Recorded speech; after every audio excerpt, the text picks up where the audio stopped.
저는 올해로 63입니다. 제 인생은 한마디로 묵묵히 참고 견디며 살아온 세월이었습니다. 작은 기계 공장에서 30년 동안 일하며 새벽 4시, 겨울에는 차가운 바람을 맞으며 출근했고, 여름에는 땀으로 흠뻑 젖어 하루를 보냈죠. 허리와 무릎은 이미 오래전에 망가졌지만 가족을 위해 저는 멈출 수 없었습니다. 평소에는 없던 아내와의 대화지만 월급날엔 그나마 대화를 나눴습니다.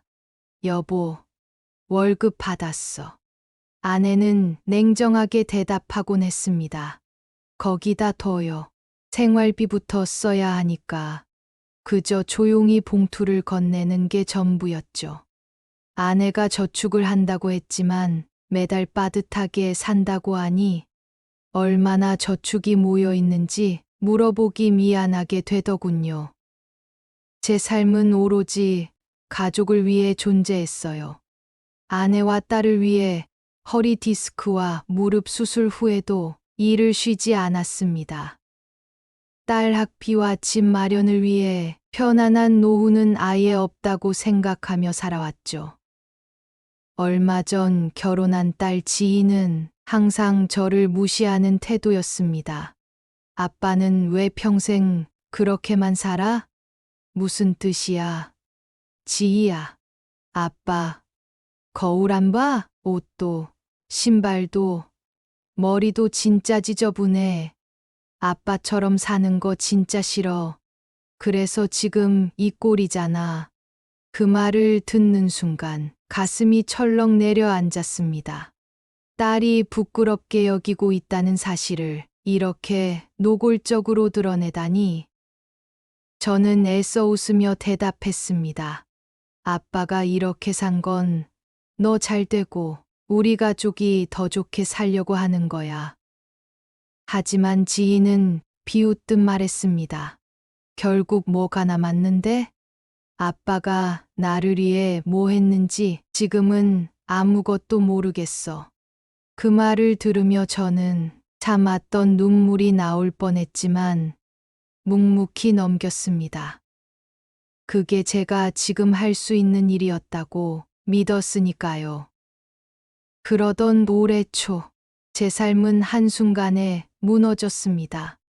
아내가 노후 자금을 암호화폐에 투자했고 사기당한 사실을 알게 됐습니다. 어느 날 퇴근 후 거실에서 초조하게 서성이는 아내를 보며 물었습니다. 여보, 무슨 일 있어? 왜 그렇게 불안해 보여? 한참 침묵하던 아내는 결국 터져나오는 목소리로 말했습니다. 우리가 모은 돈, 내가 투자했어, 코인에. 순간 머리가 새하얘졌습니다. 겨우 차분하게 물었습니다. 얼마나 남았는데? 아내는 눈물을 글썽이며 말했습니다. 그동안 저축해 놓은 돈에서 10%도 안 남았어. 그 말을 듣는 순간 제 심장이 내려앉았습니다. 30년간 모은 노후 자금이 한순간에 날아간 겁니다.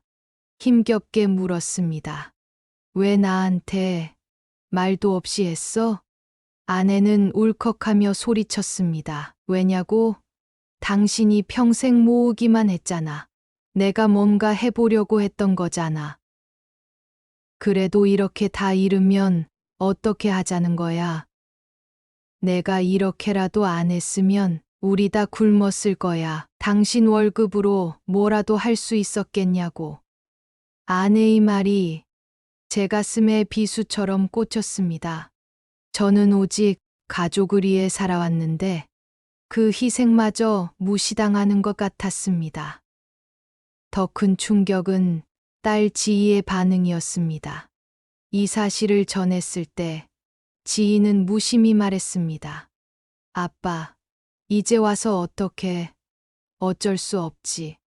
마지막 희망을 걸고 저는 딸에게 말했습니다. 지희야, 아빠가 조금 힘들다. 도와줄 수 있겠니?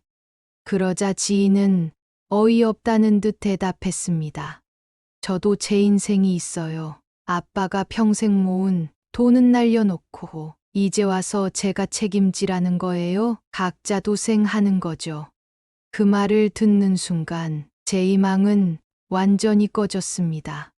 학비, 전세집 마련, 결혼까지 모든 걸 해줬는데 딸에게 돌아온 건 이런 말뿐이었으니까요.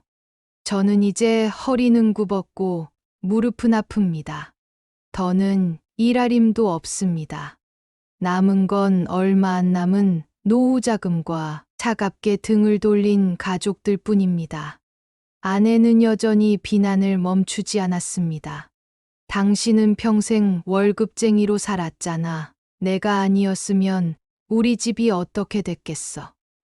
그렇다고 그 돈을 다 날려버리면 이제 어떻게 하자는 거야. 그래도 나는 뭔가 해보려고 했잖아. 당신처럼 무기력하게 살 순 없었으니까. 저는 더 이상 아무 말도 하지 못했습니다. 평생을 바쳐 가족을 위해 살아왔는데 남은 건 차가운 말들과 허무함 뿐이었습니다.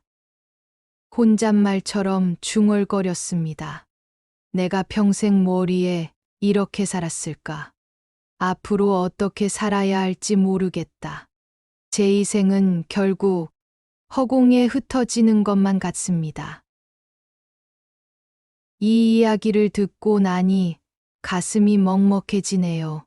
삶을 가족에게 바치고 자신은 뒤로 미룬 채 오직 희생만을 선택했던 아버지의 모습이 얼마나 많은 분들에게 익숙한 풍경인지 생각해 보게 됩니다. 우리는 종종 누군가의 희생이 너무 익숙해져 그 가치를 깨닫지 못할 때가 있습니다. 아버지가 새벽부터 늦은 밤까지 일하며 식구들에게 밥을 먹이고 자녀의 미래를 위해 허리 한 번 제대로 펴지 못했을 때 가족들은 그것을 당연히 여기곤 했죠. 하지만 그 당연함 속에 숨겨진 눈물과 고통을 떠올리면 마음이 아려옵니다. 이 사연을 들으며 가장 안타까운 건 희생의 끝에 기다리고 있던 건 감사와 존경이 아니라 외면과 차가운 말이었다는 점입니다. 가족을 위해 바친 세월이 무색해진 순간 그 마음의 허무함은 말로 다 표현할 수 없을 겁니다. 그렇지만 여기서 우리가 기억해야 할 것이 있습니다. 희생은 소중하지만 그 희생이 존중받고 함께 나누어져야 진정한 의미를 가질 수 있다는 사실이죠. 가족은 한 사람이 모두를 짊어지는 것이 아니라 서로가 손을 내밀어 함께 지탱해야 하는 것이니까요. 혹시 여러분 중에서도 가족을 위해 묵묵히 참으며 희생해 오신 분들이 있다면 부디 오늘만큼은 자신에게 질문해 보셨으면 좋겠습니다.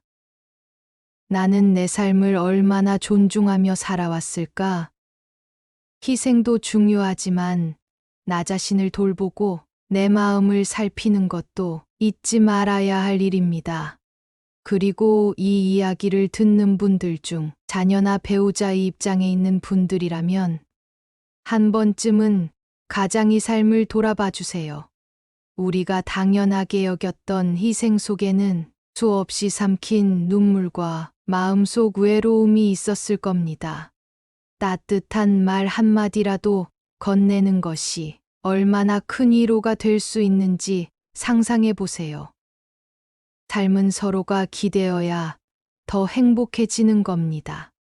혼자 모든 걸 짊어진 사람에게 책임을 떠넘기는 대신 작은 배려와 감사의 표현이라도 나눠보세요. 그것만으로도 관계는 한결 따뜻해질 겁니다. 혹시 이 이야기를 듣고 비슷한 경험이 떠오르셨거나 여러분의 마음속 이야기를 나누고 싶으시다면 댓글로 남겨주세요. 많은 분들이 공감하고 서로에게 위로가 될 수 있을 겁니다. 이 이야기가 가슴에 와닿으셨다면 좋아요와 구독도 부탁드려요. 더 많은 사람들에게 따뜻한 이야기를 전할 수 있도록 힘이 되어 주세요.